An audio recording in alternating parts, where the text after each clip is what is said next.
So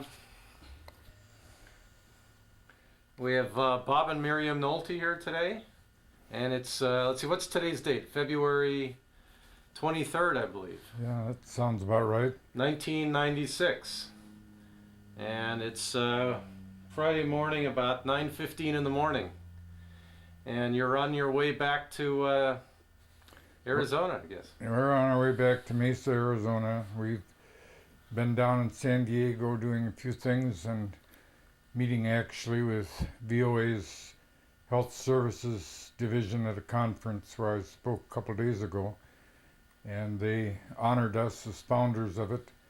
But we came by here because we were so near and knew that Paul's surgery was imminent, and we wanted to be here to see him and wish him well. So that's our mission, I guess, for this trip. Well, we thought we'd take this opportunity just to ask a few questions too. In fact, just why don't we start in the beginning? Well, it's early in the morning. Make them easy. Why don't you quickly tell us a little bit about your parents and your early years, and and some of your earliest memories. Well, Paul and I, grew up in various places where our folks lived in the process. I remember I was 6 years old and started school in Duluth. Paul was younger than that when our dad was the founder and superintendent of the Duluth Union Gospel Mission. And we lived there for a while, and then he was in various activities with in the ministry. He began actually his ministry as a circuit rider out in western Nebraska in the early decade of the century, and then met our mother in Volunteers of America Mission Hall work in Minneapolis in 1910. He was pastor then after that. At that time he was pastor of Grace Methodist Church in Minneapolis, and they were married, and when he was pastor at St. Francis, Minnesota, which coincidentally is very near the barn and ranch where we lived, and folks were there with us for quite a few years. But they were married during that time in 1913 and left Minneapolis to go out to St. Francis to live in the parsonage. By train, of course. There weren't other easy modes of transportation in those days. And he tells a story that, or told a story that they missed a couple of trains, and the congregation of the church had been down to meet them a couple of times when they didn't arrive, and they finally gave up and threw the rice all over the engineer and everybody, and they arrived at some later time, and unbeknownst to the people in the community. But the pastor of a church in these small towns was a very important and significant person in the social structure in those days. But they went on to move then to other places, and Paul and I grew up mostly in Iowa, where my dad worked with as the director of student industries at John Fletcher College in University Park, Iowa.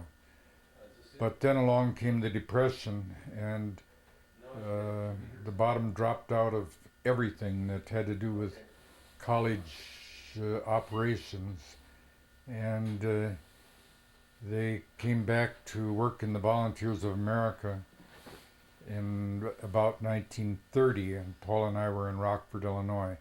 I say Paul and I because Dave was born, he was 12 years younger than I, and was born in Iowa, but very, very young during this period. So Paul and I really grew up in a different period than Dave did in many ways. So that's a snapshot thing. I didn't say much about my mother. Her parents were Minneapolitans, and she grew up in South Minneapolis. Her father was a carpenter, built his own house, and so on. In fact, interesting story there that my grandmother was going somewhere, and he went down to the train to say goodbye to her, and as the train was leaving, he slipped and fell and lost a leg under the wheels of the train.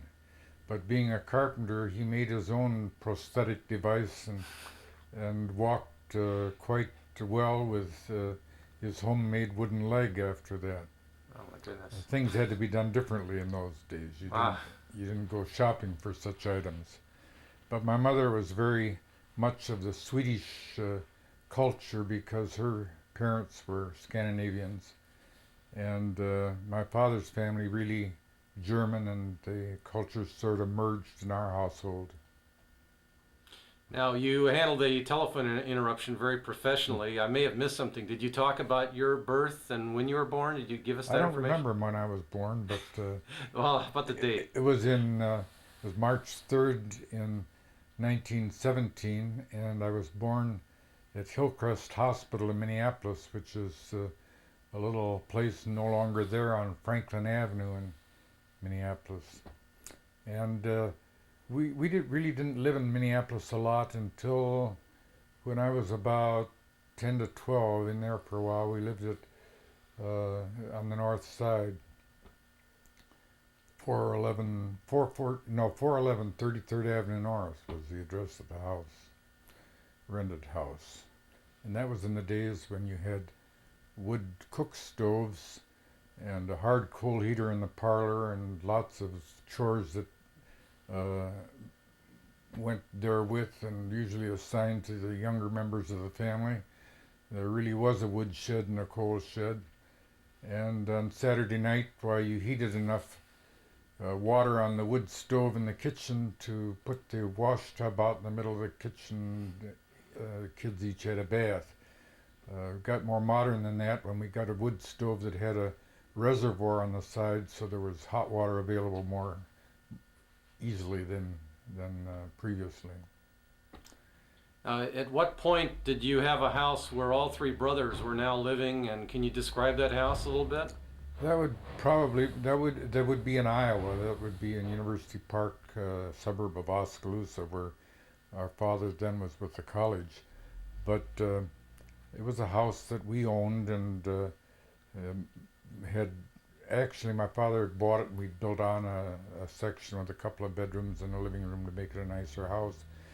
But it was in this small town, big lot and yard, and we had things like peach tree and grapes and lots of fruit, cherries growing in the yard, and a quiet town. No one ever had, I don't know if we had a key to the door on our house, but I don't recall ever seeing anybody lock a door, such things were unnecessary. So it was a different culture than any of us are familiar with these days. Mm-hmm. Did the house have electricity?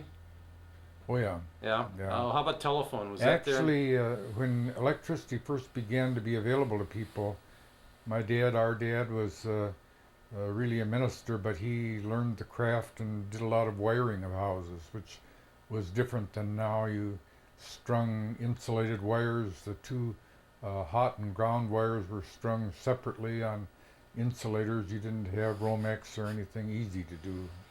Well, I lived in a house that you can leave it, Bob. It'll pick her up still. I lived in a house that didn't have electricity till I was 10 years old. With gas lamps. Well, tell us about that, Mary.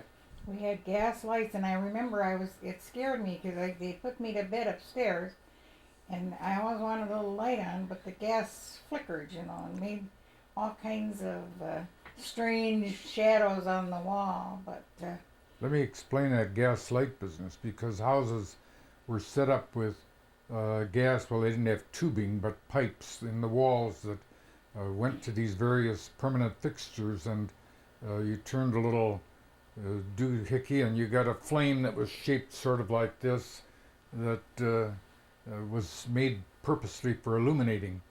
The problem was you got more light if the flame was a little yellow, but then yellow flames produce a lot of carbon, so you had to tend to it and keep it cleaned up too. So finish the story.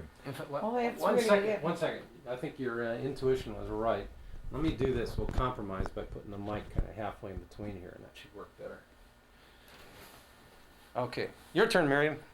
Well, when Bob was in Duluth and starting school, I was living in this house in Minneapolis that every house wasn't without electricity then. Ours was one that still hadn't been converted. And the heat in the house was with a hard coal heater in the living room. Maybe we should explain a hard coal heater as long as we've mentioned it a couple times. It was actually a stove that was lots of nickel plating. They didn't have chrome yet in those days. The windows in it around the central part of the heating chamber were with isinglass, which is a natural mineral that mica that not formica, that hadn't been invented, but mica, which is scaled off of rocks and put into these openings to make little windows for the heat and light to come through. On the top of the thing was a fancy nickel-plated affair that you slid to the side and dumped the coal in the top, and it fed through a cast iron funnel down into the fire, and that was a very ornate central heating device in most houses. But that was all we had to heat the 2 floors of the house, except for the wood stove in the kitchen. But there were registers in the ceiling going up so that the heat got up to the 2nd floor. Not much, but Not much, no. That's where the bedrooms were. My mother used to come with an old sad iron, if you know what they are, and iron my bed before I went to sleep at night so it would be warm. And then in the morning I'd scoot down real fast and get dressed by this hard coal heater. Nice and warm down there. one more hard coal heater story is that when we lived on 33rd Avenue North, when perhaps I was 10 or 11 and Paul was a couple of years younger, I don't know what kind of a fracas he and I had and our folks were gone somewhere, but he ended up running and falling and cutting his head. He may still have the scar on one temple by falling against the hard coal heater. But I must have felt some guilt about the fact that he'd fallen, so anyway I found some cotton or gauze or something and some ointment and fixed his head up and was credited with saving his life, which probably wasn't seriously endangered, but nevertheless we both survived the incident. Strange that same thing happened to our 2 oldest boys. One of the first times we ever left them and went to a PTA meeting, they were old enough to take care of themselves, but not old enough to control themselves too well, and they got into a fight and fell, and Ralph hit his head against the corner of a table. I guess history tends to repeat itself. In fact, why don't you tell us how the 2 of you met and what happened after that? Well, we never met actually, because within our memories, because our 2 mothers were both at the age of 17, became acquainted while they, from 2 different directions in Minneapolis geography, had found their way to the VOA mission at 9 North 2nd Street, where they were helping with the various things down there, Volunteers of America. And in 1910, my dad, as a minister, was down there helping, and that's how he and my mother got acquainted. But our 2 mothers were friends lifelong as a result of that initial acquaintance down there. And as we grew up, because of their acquaintance, our lives merged off and on. We weren't always in the same places, so we didn't keep that good tab on each other, but particularly when we were very young, preschool and all, they have pictures of us together, the most notorious being when Miriam being a year older than I, when they dressed her up in my clothes and me in hers and took our picture as if I was her younger sister. So